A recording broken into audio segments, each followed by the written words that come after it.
Hello everyone, and welcome back to another video. And today I'm going to be talking about the nightmare electoral college scenario that could potentially occur in 2024 and cause great havoc and protest in the country.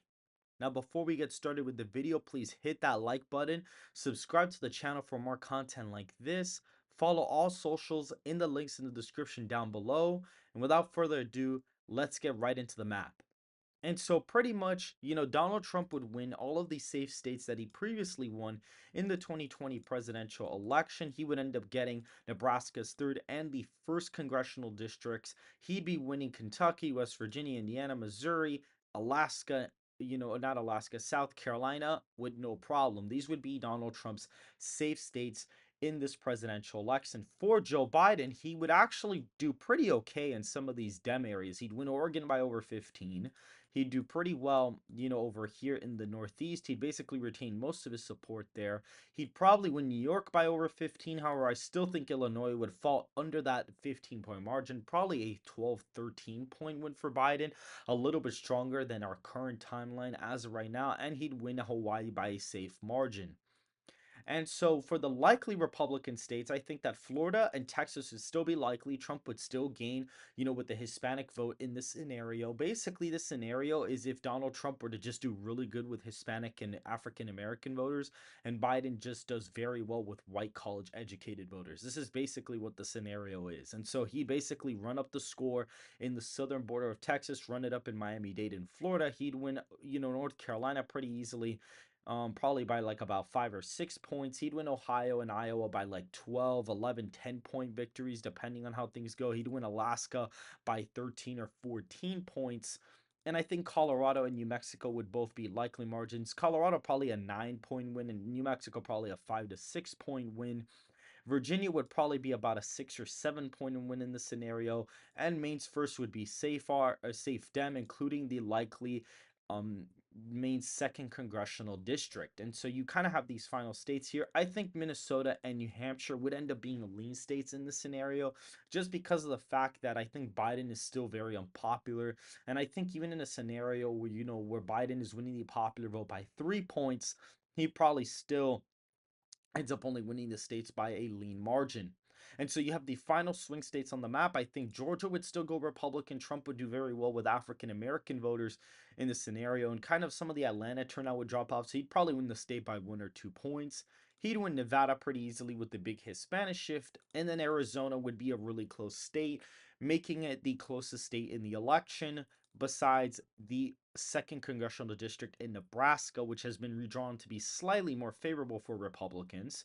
And so you can see Donald Trump is at 269 electoral votes. And if you were to give Joe Biden the state of Michigan, Wisconsin, and Pennsylvania, you would have Joe Biden at 269 electoral college votes to Donald Trump's 269 electoral college votes. And if this were to happen, the election would have to be sent to the House of Representatives for something called the contingent presidential election. If this were to occur, the House representatives have to vote for the president. So, like, if, for example, if Wisconsin has a majority Republican state legislature, then all of the House reps would end up voting in the state of Wisconsin. And if Trump were to win the state, through that vote, he would gain a point. And it's same thing if Oregon, if all the state legislatures, were to vote for Biden, he'd win the state by with just 1 point. So each state would be worth a point. And based out of current House projections, Donald Trump would effectively become the president, but that's just, by party lines. Maybe some, Republicans fold. And if it's a really close majority for Republicans, any couple of seats that flip to Biden could be a problem. And I also think that the vice presidential pick would be a problem as well, because maybe there are some Republicans that do fold on the Senate level. And if the VP nominee is somebody like Vivek or Tucker or Ben Carson, I think some Senate Republicans would fold on this pick. And either way, since the Senate is 50-50, Kamala Harris would have to basically secure her own job back. And I don't really think she'd really vote no on the scenario, unless she had some Democrats, voting against her on this case, and then she wouldn't be able to break the tie vote.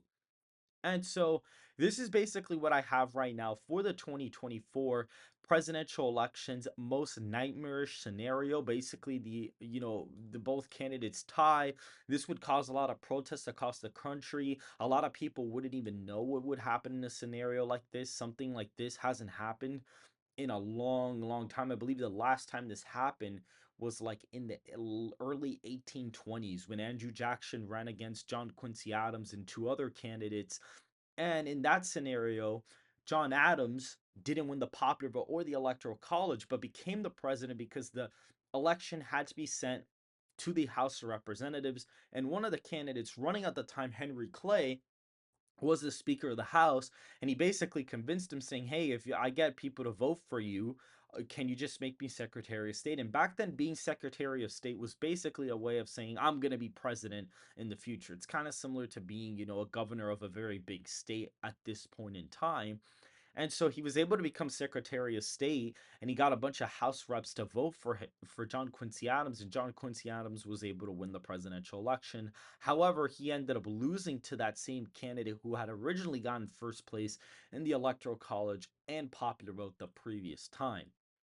And so this is basically it for this video. If you guys did enjoy the video, please hit that like button, subscribe to the channel, follow all socials in the links in the description down below, and I hope to see you guys very soon.